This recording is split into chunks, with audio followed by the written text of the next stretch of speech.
in. And our first speaker is of this.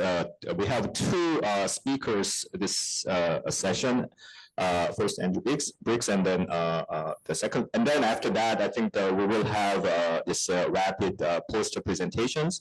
So please stay until that session. So our first speaker is Andrew Briggs from University of Oxford, and then he'll tell us about accelerated quantum progress through machine learning.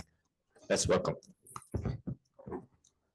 Well, thanks very much. Now, I've got a microphone here, and this is going to be one of the more practical talks of this conference, because I want to tell you about how machine learning can accelerate progress in quantum technologies. And everything I'm going to show you has been developed and implemented and tested and refined in the laboratory. And the McKinsey report tells us that we're in for something really big with what we're talking about here. They estimate that within the next 11 years, the quantum technologies could grow to an economic value up to $2 trillion. And one of the things that's fueling that is the large number of startups in quantum computing alongside the established big industries. And the startups apparently already have close to 7 billion investment in them, and building, of course, on the sort of scientific progress that we're talking about at this meeting, and indeed on the quantum capable talent that's represented at this meeting. But there's a problem. A lot of the things that we want to do need us to get up to the million-plus qubit era. And if you look at what we've achieved so far in the last quarter of a century or so, we've grown from the first, solid-state qubit to, the sort of 100-plus qubit era, with one or two labs just reaching to the 1,000-plus qubit era. And extrapolation is dangerous, especially into the future. But depending on how you extrapolate that, there's a gap between where we look as if we might get to on the present rate of progress and where we need to be.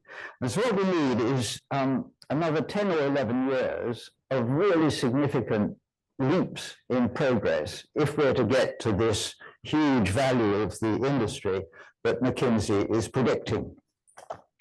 Now, in the early days, people concentrated very hard on this bottom layer of the stack here, the qubits themselves. And at the turn of the century, David de Vincenzo formulated his eponymous criteria for qubits, with 5 criteria for the qubits themselves, and then another 2 criteria that were necessary for quantum communication. And those criteria have stood the test of time for the qubits themselves. But that's the bottom layer of the stack. And for complete quantum computing, we need the whole stack. And so for 2024, we might come up with a new list of criteria of what we need, which would include the quantum materials, the fabrication methods, the control methods, the control electronics and interconnection, a synergy between the software and hardware, and increasingly people are working at how to think about incorporating quantum processing units within high-performance computing. And you can represent that, and what I want to focus on this morning is number 3 of these, and in particular, the methods that are becoming available for automated tuning and characterization of the quantum devices. And you can represent that graphically like this, at least the lower levels of the stack. And what I've put on this diagram is some of the companies that are contributing to these different layers of the stack, including the cryogenic environment that you need at least for solid-state qubits. And one of the trends that I detect is this, that whereas hitherto companies have concentrated on being able to build the entire stack themselves, now there's a growing trend towards a sort of open quantum architecture where you let each contributor put in what they do best in the world. so that you build up a stack of different components. The interfaces between the layers are important so that you can interchange them and incorporate advances as they become available. Now, about 9 years ago, in my lab at Oxford, our quantum experiments were becoming so challenging that we decided to see whether we could harness machine learning to run the experiments. And there were two reasons why that was quite difficult. The first one was that the machine learning that had been developed hitherto by people like Jeff Hinton here in Canada thrived on data that were plentiful and cheap. And in our experiments in the lab, the data were scarce and costly to acquire. And the other big change that we wanted to make was the move from classification to decision-making, so that the computer, the machine learning, would decide in real time what the next parameters should be. And I'm going to present this today, this aspect of the automated tuning and characterization, in terms of a four-stage approach that has been developed by one of the students, Jonas Schoff, who's just submitted his thesis, because it'll give you a way of seeing how the many different methods can be incorporated for the task in hand, because machine learning is not one thing, it's a whole family of techniques, a whole discipline. And what this scheme does is it takes it a stage at a time. Here, 4 stages are identified, and at the end of each stage, there's an evaluation as to whether that stage has been satisfactorily completed. If it has, there may be more than one possibility for what to do next for the next stage, and the machine will choose the one that it scores as most favorable, and see whether that can be completed and so on. If it gets to the point where it can't be completed, it'll go back and repeat the previous one on a different branch, and it can even go back more than one stage. So some of the branches will end up as dead ends and will never lead to a tuned qubit. There may be some other branches which might be suitable candidates which will never be explored because the machine may already have got to a satisfactory qubit. So let me take it in these 4 stages and use them to illustrate some of the different methods that are available. In our lab, our workhorse qubits are double quantum dots. So these are 2 quantum dots, which may be fabricated in one of a number of ways in a choice of semiconducting materials. And the idea is to get 1 extra electron in each dot, and to let those electrons have sufficient coupling that they can form either a singlet or a triplet state, and that's what incorporates the quantum information. And it gives a certain robustness to some kinds of noise that just an individual electron spin would not benefit from. So here's an example of a surface gate defined dot. And this is the sort of potential that we're seeking to achieve, so that you can have 1 electron in that valley and 1 electron in that valley. And the challenge is that there's a lot of electrodes. And so, wait a minute, why is this not changing? Yes, it is, good. We've got perhaps up to 8 electrodes here.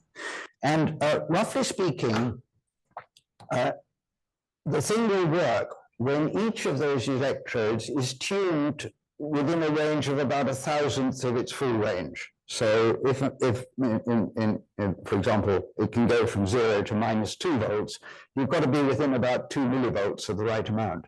So now you've got this problem that we're looking for a needle in a haystack, and the needle is 1,000th of that dimension, and 1,000th of that one, and 1,000th of that one, and now I can't gesture anymore in 8 dimensions.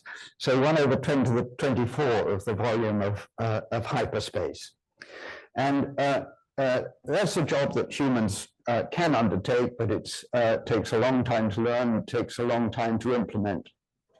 So we use a range of methods for this, but the particular one I want to illustrate here is Bayesian optimization, which we've already had introduced in the talk just before coffee today. So Bayesian optimization, basically what we're trying to do is to start with a prior belief, but the belief is shrouded in uncertainty, and we're going to improve the confidence in the belief and the accuracy of it by new data. But the new data are costly to acquire, so we want to choose carefully what the next measurement should be in order to give the maximum benefit in updating our Bayesian belief. This is something we do every day, actually. We do it in everyday conversation. You think you've understood what I've said, but you're going to ask a question at the end of the talk, and you'll choose your question carefully to give yourself the maximum benefit in improving the accuracy and confidence in your belief of what you think I've said. And the Bayes formula, which is based on the chain rule, gives a mathematical rigor to that process. So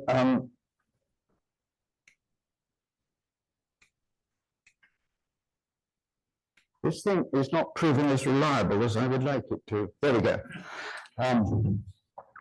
So what you do in the Bayesian process is you start with some initial observations, very few, and then on the basis of the previous training, you model what you think it looks like. And in fact, you run more than one model with slight variations. And then you choose the most promising places for the next measurements. And those will be the places where the different runs of the model most differ, because that's where you'll learn most from the new measurements. Then you make the new measurements, update the model, and go round again. And that process is illustrated. If I can get this, I don't know if you can get someone with a new battery or something who can make this work, but I can do it this way. It's illustrated with this little animation down here, but to be honest, the animation gets a bit irritating rather quickly, so I'm going to move on to another way of showing it, to some real data. So what we've got here is on the left-hand side, I'm going to show you the actual measurements. And initially, in this particular case, 64 measurements have been made. And then on the right-hand side, we have a map of the, well, it's sometimes called the information gain map or the acquisition map. And the dark color means if you measure there, you'll learn most, because this is where the different models differ most. And what does that noise mean? Don't know.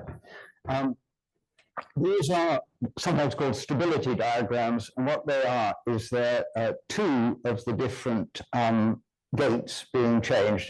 For those in the trade, they're the two plunger gates.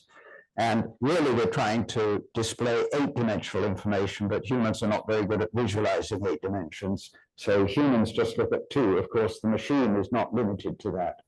So what you'll see happening is, of course, those spots are dark because we've already got measurements there, so we won't learn so much from new measurements there, except for the benefits of averaging. Whereas here is where the different projections most differ, and so the machine calculates that that's where we'll learn most by making fresh measurements.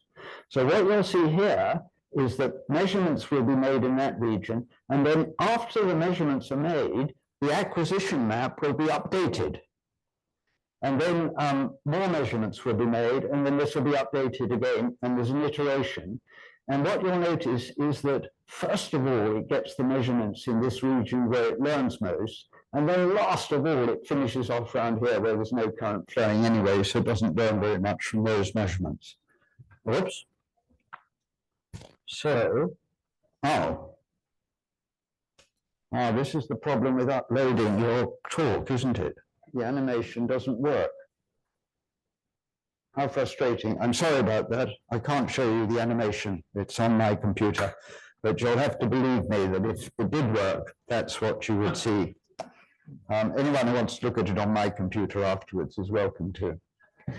Now, this is machine learning. So the machine learns how to tune devices. And what that means is that if you give it a new device with a new geometry, it can learn how to tune that new device without any reprogramming at all.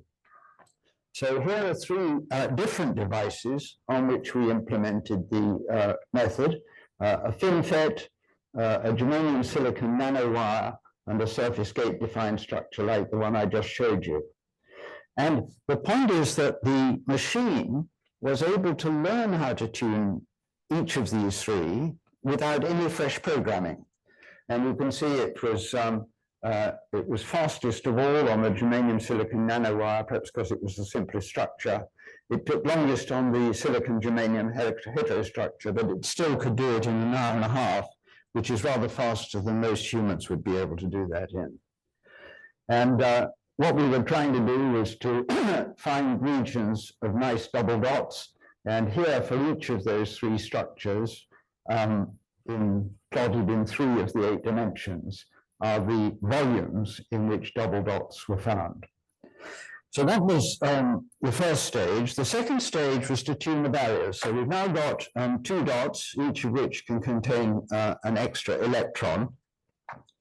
But now we want to tune the barriers so that the coupling between those 2 dots is just what we need it to be to get these nice singlet triplet states. And the method that we're going to use for that is a more conventional kind of deep neural network method. And what it's basically trying to do is to say, look, this is what nicely tuned double dots look like with the right barriers between them. That's perhaps what one of them actually looks like. Now, how do we get from there to nice ones like this? And the method for that is a deep neural network method. And some of you are probably familiar with this. You start with the raw data in a layer here, and then you have a series of nonlinear transforms from one layer down to the next one, and you adjust the weights, or the machine learns to adjust the weights of those transforms so that by the bottom layer, you separate the things you want to distinguish, which might be pictures of cats and dogs, for example, in many of the early examples. And then you refine this using a method of generative adversarial networks, so that having encoded it, when you decode it, you get back to a nice picture of, in this case, a cat. So what we're going to do in the tuning here is to take one of our actual results, put it through the encoder, take it all the way down to the bottom layers, and see where we end up here. And what we're trying to do is to take the target, this is a really nice one, and we're going to try to minimize the distance in this plane between what we've actually got and the target that we'd like to have. So you see, this example 1 is a rather good one. It's nice and close to that. Example 2 is not so good. So what the machine will do is to, as it were, twiddle the knobs and get us back to something that it can then compare in this bottom plane until it closes the gap in the bottom plane between the target and what you've got. So now I can show you, and again, I'm sorry, I don't know whether this animation is going to work. I've rather lost confidence in this system. But here's what we started with. And if the animation works, you'll see it evolving. Yes, it is working, good. So there, this is a real experiment. Here's the sequence of pictures you saw till it tunes it to a nice device like that. So that's stage 2 completed. Now the next stage that we want is that we want not just to have nice double dots with the electrons with the right strength of coupling between them, but we want to be able to do a measurement. You'll remember that was one of the Di Vincenzo criteria. And for that, we're going to use Pauli spin blockade. And Pauli spin blockade is basically saying, if you've got those 2 electrons in a triplet state, then, if you've got them in a singlet state, then this electron can move from there to there, because both electrons can be in the same spatial state with a Coulomb repulsion between them. But if they form a triplet, then they can't both go into the same orbital state, and the energy may be too much for the voltages that you've got set, and so current is blockaded. That's Pauli spin blockade. So we're trying to make this Pauli spin blockade meter, And the method that we're going to use here is actually, it's more like conventional robot vision methods. So this is a little schematic of how the Pauli spin blockade works. This is a case where the current can flow. This is a case where you've got a triplet state and the current can't flow. In terms of a stability diagram, if anyone's familiar with these honeycomb structures, we can allow a transition, for example, from a singlet state with 2 electrons in the right-hand dot to go to 1,1, an electron in the left and in the right-hand dot. But the reverse direction, if this is a triplet state, is blockaded. And the signature of that the machine is going to use is that if you've got the current able to flow, you have these sort of pairs of triangles which are due to the bias voltage that you've got in. And if you've got Pauli spin blockade, that bar there goes away. So here it is, it's gone away because we've got Pauli spin blockade here. If you apply a modest magnetic field, in this case 100 millitesla, it lifts the Pauli spin blockade and it can flow. So the machine's going to look, as the field is changed, as to whether this phenomenon occurs. And if it does, then we've got a nice case of Pauli spin blockade that we can use for the measurement. So this is still not working. There we go. So here is what some of the data look like. And these data illustrate a rather big problem that we've got in this case. You can train the machine either on simulated data or on real data. The advantage of simulated data are that they are cheaper to produce and you can produce lots and lots of them. The disadvantage is that they seldom reproduce everything that you've really got in a real experiment. So sometimes you use a combination, but the most robust is usually the experimental data, and that's the preferred data to train on. In the case of the Pauli spin blockade, the number of cases where you actually get it right are very few. And most of the time you fail to achieve Pauli spin blockade. That means that the data are what's called unbalanced. And therefore we've got many more cases where we didn't get spin blockade than when we did get spin blockade. And that means that if we try to train the machine on experimental data at all, the accuracy is not so good. It's actually better with the simulated data. And the reason for that rather untypical result is because of this unbalanced nature of the real data. Best of all is to use mixed data. That gives you the highest accuracy. And a better way of representing that is to vary the threshold for pass or fail of the Pauli spin blockade meter, and then to measure the area under the curve of the true positives against the false positives. And when you do that, you get a rather better measure of everything. And as you can see, the stimulated data does better than the experimental data alone, but best of all is to use the mixed data. And then finally, we want to be able to see how well this is going to perform as a qubit. And for that, we want to be able to tune and characterize the Rabi oscillations. So to do Rabi oscillations, if we represent on a block sphere with the singlet state as the 0 and the triplet state as the 1. I'm sorry, these aren't perfect notations, so those who are experts, please be tolerant. What we're going to try to do is to send this round and round and round a great circle of the block sphere. If we're slightly off resonance, it's not quite a great circle, it's smaller than a great circle, and that has a higher frequency, and you'll see that in the results that I'm about to show you. And we apply a little bit of detuning so that we get a split between the singlets and the triplets, and we can do a transition between them using microwave excitation. So here is the experimental data, the real measurements, they're noisy. Here is a simulation based on previous training and on this formula here with noise added. And then here's what the simulation would look like before you add the noise. Now, I'm afraid that with this failure of the computer, the animation, it's not an animation, it's real data that I'm about to show you, may not work. So let me tell you what you would see if it did work okay. What you would see on the first one, you would see the actual measurements that have been made so far. And to start with, there are not very many of them. And then on the next one, you would see the current prior belief of the Bayesian optimization system, which will get updated as new data are taken. And then in the third panel, we'll see the acquisition function. This is the Bayesian optimization calculating where it will learn most from making the next experiment.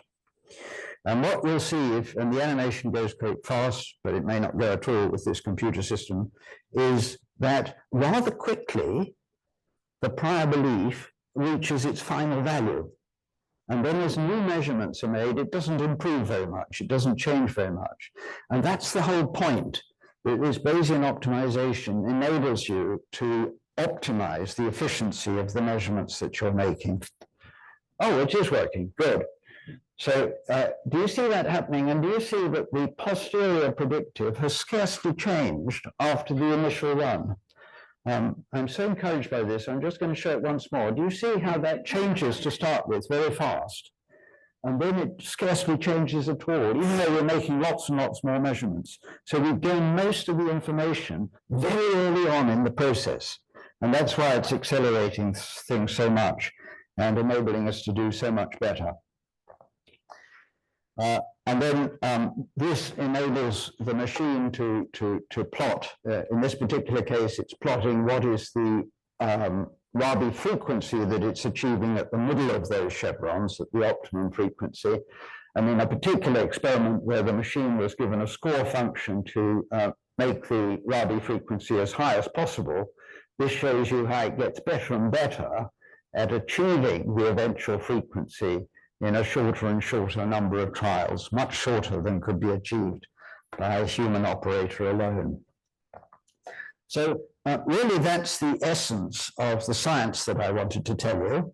And the 4 stages I've shown you with the 4 different machine learning methods are tuning for double quantum dots, tuning for Bell's triangles, tuning for Pauli spin blockade, and tuning for Rabi oscillations.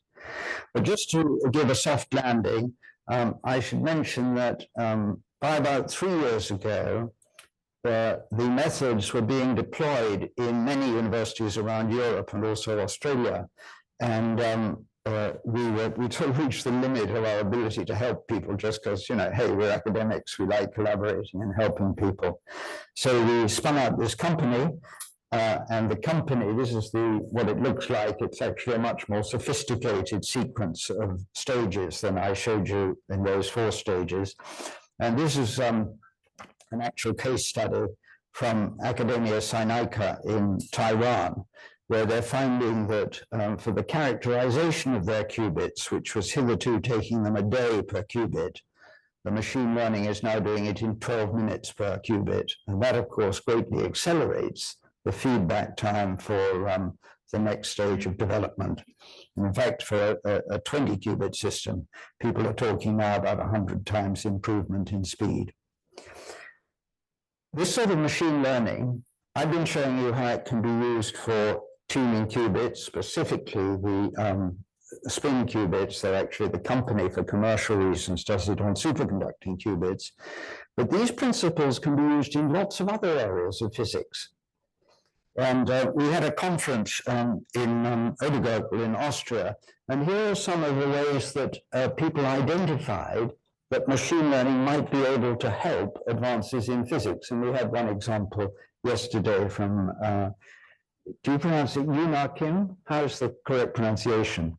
From your example yesterday of how the machine learning can be used in the examples you gave us. And it led us to a very rich discussion of what is it that's uniquely human in science research? Are there some things that the machine could do that humans would never be able to do? Are there some things that are uniquely going to need humans? And are there some what are called wicked questions? In other words, questions that are ill-posed where the values are in dispute, where the data is inadequate, but nevertheless the decision is urgent, where a combination of transdisciplinary approaches might help. And we discussed quite a lot what it means to be human based on a book that I wrote that Oxford University Press published 3 years ago. And the last message to give is that AI is an amazing technology that has huge benefits. I'd like to think that what we do in the lab is beneficial. I'd like to think that the company is beneficial. But you don't have to open your eyes very much and look around to see the damage that's being done to humanity by AI. And therefore, I think all of us in this field have an obligation to consider carefully the societal implications of what we're doing. And specifically for the company, we started off, almost the first thing I did after the cap table was to say, what are the values that we're going to promote as a company? And when we started off by saying we're going to promote human flourishing, that was not just empty words, because as I say, I've written a book on it. So I'm very happy either now or over dinner this evening to talk about some of those issues, because they're very dear to my heart. But just to wrap up the scientific core of what I've been talking to you about, this machine learning has the capacity really to accelerate what we're doing and to get us to our destinations faster. And the 4 particular stages that I've given you are those 4 on the slide there.